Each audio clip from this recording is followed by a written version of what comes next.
with regards to my laptop specifically that I'm working on here, if I was to draw this, well, my laptop is already here. So here's my laptop, and this laptop, it's not part of this picture here, but let me just put in green the terminal server, which was that special router with the octal cable. Okay, oops, terminal. Oh, you just can't see the L. Anyway, there we go. So we know the terminal server had that octal cable coming out, which then connected to the console ports of all these things.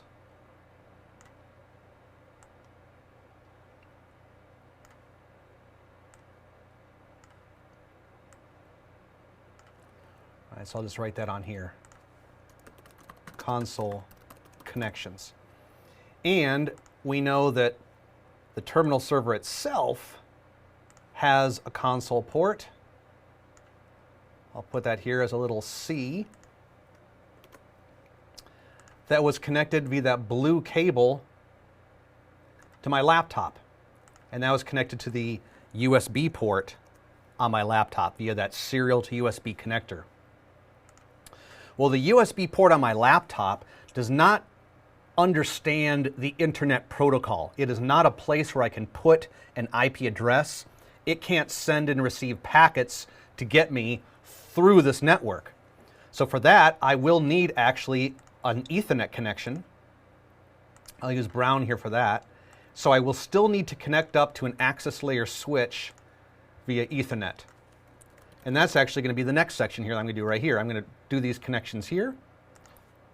I'm going to do an Ethernet connection here between those two.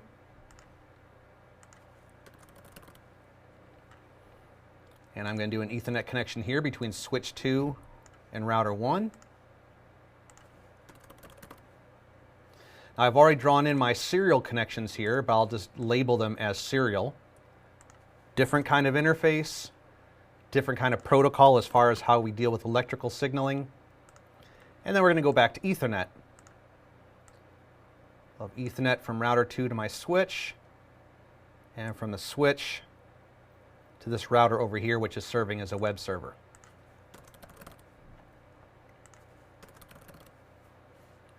So that's how I'm going to complete the cabling. So right now, the only cabling I've got are the green lines here. My console cable going to my terminal server, and then the octal port, which spreads out to the various console ports. You just write that right here. So each one of these little C's here represents the console port I'm connected to on my various routers and switches. But because I can't use that for actual sending and receiving of data of like IP packets, I need to get other types of interfaces, Ethernet and serial, involved. So let me look at this here for a second. Now you might be wondering, okay, well, for example, from the laptop to the switch, how did you know you were supposed to use Ethernet? Well, so the device you're on, so the type of network connectivity you will have is constrained by the device that you're on. For example, if I'm talking about a smartphone or a tablet, like an iPad or something, I can't use wired Ethernet because a smartphone and a tablet, they don't have jacks that look like this, right? They don't have RJ45 jacks anywhere on them. I can't plug a cable into them. I can plug in a power cable, but I can't plug in a network cable. So the only way I can connect to a network on those devices is through an internal NIC card that you can't see that's doing Wi-Fi, that's doing radio frequencies. Instead of sending electrical energy across a cable, it's sending it through the air. It's using a Wi-Fi protocol.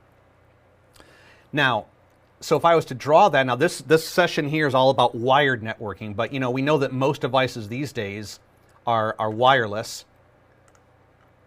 So let's just put that in here. Let's just say that I had a tablet.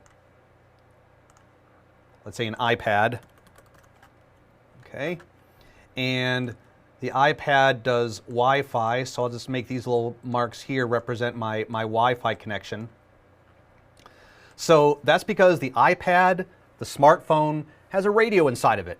Just like your car has a radio inside of it that's using electrical energy to do Wi-Fi. Now, your car radio can only receive, right? You can't use your car radio to transmit anything out. All it can do is receive various music and news talk stations and stuff like that. But the radio inside of your iPad, inside of your cell phone, is capable of receiving and transmitting. So we need something at the other end that's listening to your radio waves and that's transmitting radio waves to you. And that device, I'll just draw that here. I don't have this in my rack, but that device is called a Wi-Fi access point. So I'll say Wi-Fi AP. It's providing you access. It's providing access to your Wi-Fi devices. And so this here represents, my antennas that are on this thing, which are listening for the Wi-Fi signals from my hosts. And the Wi-Fi access point in turn would have a wired Ethernet connection back to most likely a switch.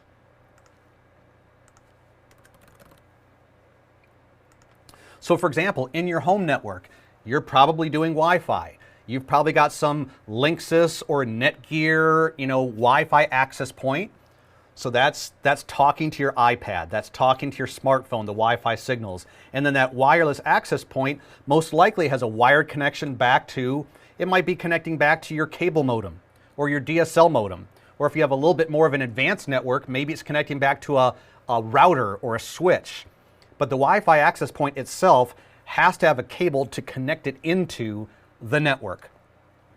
Now I don't have that in my topology here, but I just wanted to show you how that would fit in to this whole kind of thing here. So in my particular case on my laptop, I've got both. I've got a Wi-Fi radio inside of it, I've got a Wi-Fi NIC, and I have a wired NIC. But this show is about wired networking. So I'm going to use the RJ45 port on the side of my laptop, and I'm going to connect it via Ethernet because that RJ45 port on my laptop speaks Ethernet. It understands Ethernet. And Ethernet as a protocol says, okay, use this kind of electrical signaling. Send it for this long. Here's when you can talk. Here's when you have to be quiet. All that is built into the rules of Ethernet, which my NIC card understands because it does Ethernet. Once I have a connection of all the devices with the console from the Octal, all right, so that's these green connections right here.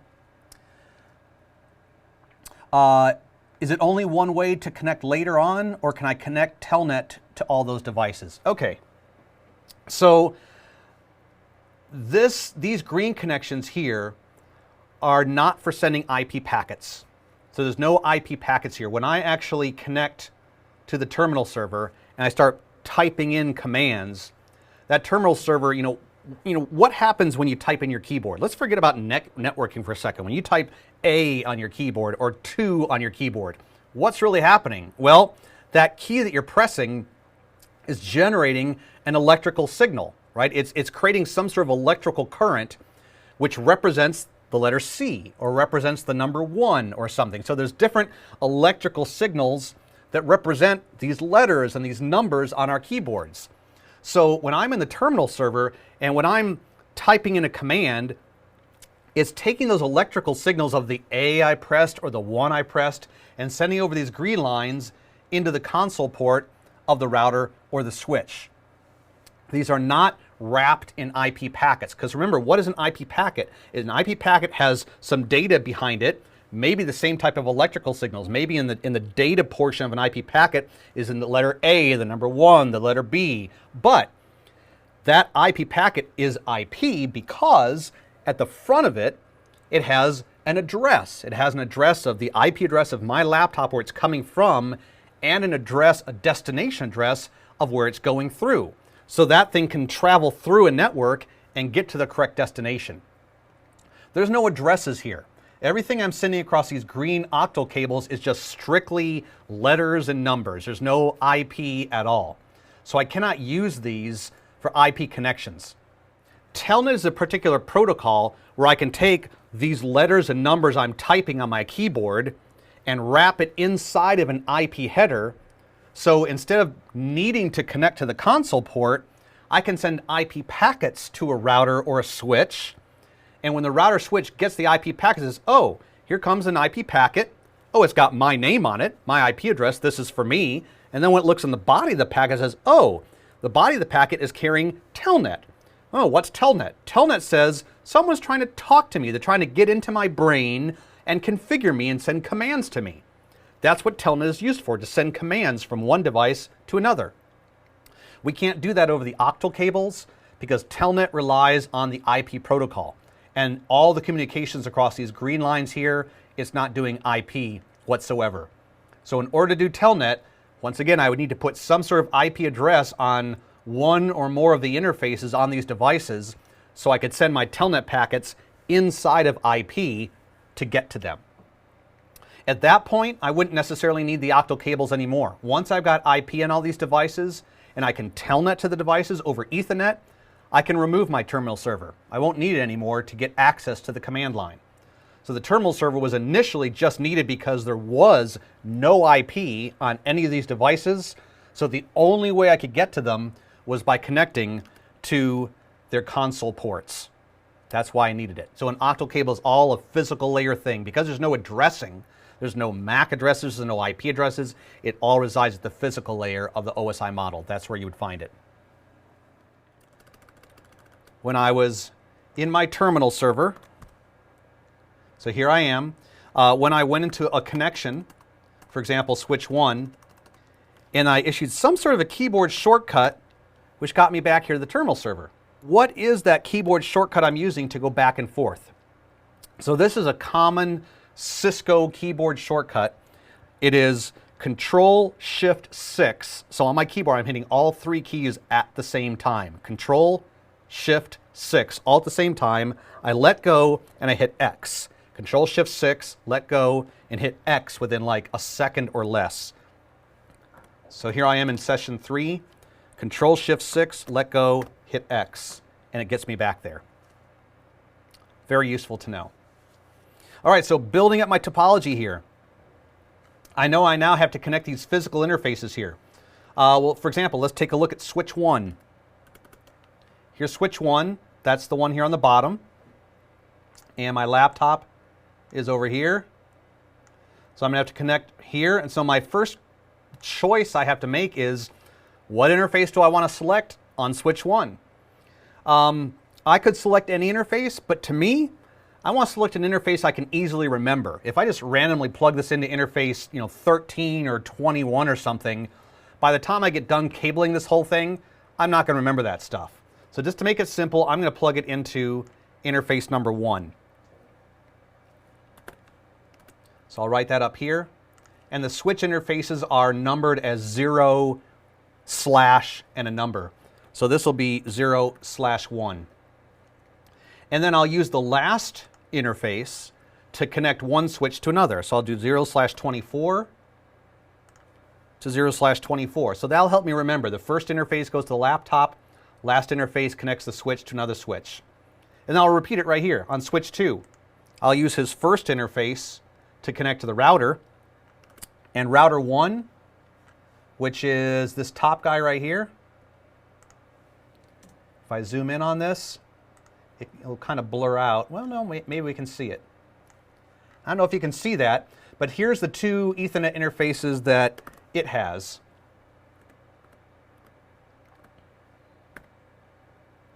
These are the two Ethernet. So I can select one or of these. One is labeled Fast Ethernet 0/0. The other is 0/1. So why don't I do this?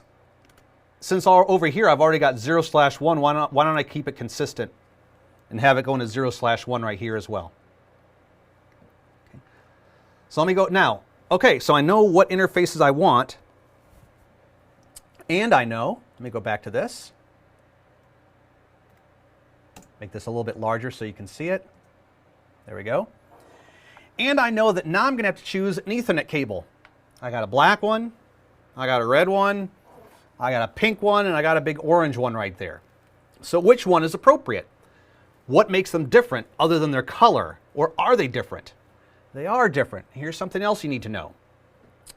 If I was to hold up these RJ45 jacks in front of my face real closely, I would see, and this brings me back to the picture we saw earlier, which is, where is it? This one. There we go.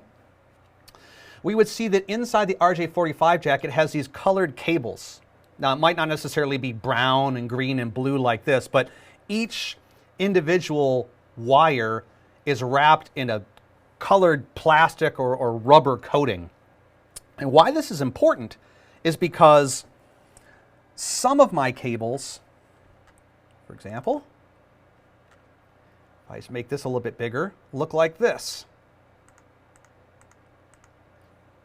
I don't know if you can tell that, but if you can look at this here, you can see that, for example, wire number 2, which is right here, is sort of an orangish brown color. And at the other end of the cable, also wire number 2 is the same color. It looks like right here that wire number, I can't really read it very easily, but it looks like maybe wire number 6 is green, and over here, wire number 6 is green. So if I take my cables, for example, this one right here, and if I held it up and I looked at the colors, I would see that the colors and the order of the colors from left to right on this connector is exactly the same as this connector. I call that a straight through cable. As opposed to, or as compared to, if I take a look at this red cable right here, and I do the same thing, I hold the connectors up and I take a look at that, that one is going to look like this. Notice the difference here. In this particular case, wire number 1 on one side, which is green and white, goes to wire number 3 on the other side. And wire number 2, which is just a solid green, goes to wire number 6 on the other side. We call this, as it says, a crossover cable. And in crossover cable, 1 on one side goes to 3 on the other, 2 on one side goes to 6 on the other. For example, look at this one right here. Wire number 2, which is sort of an orangish brown color, goes to wire number 6 right here.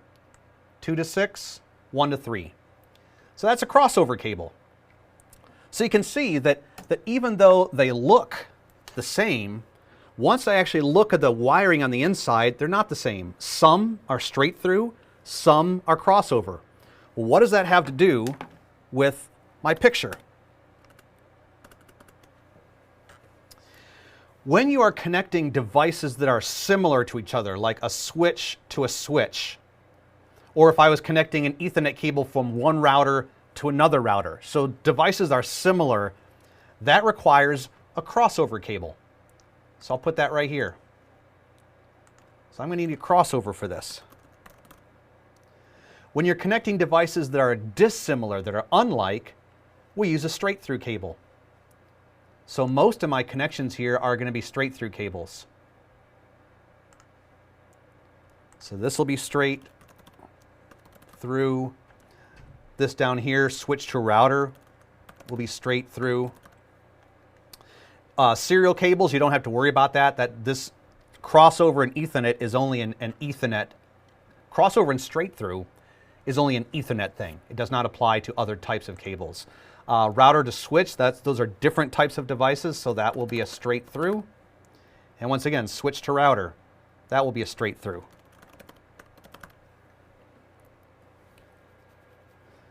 All right, so let me connect up building number 1 here for a second.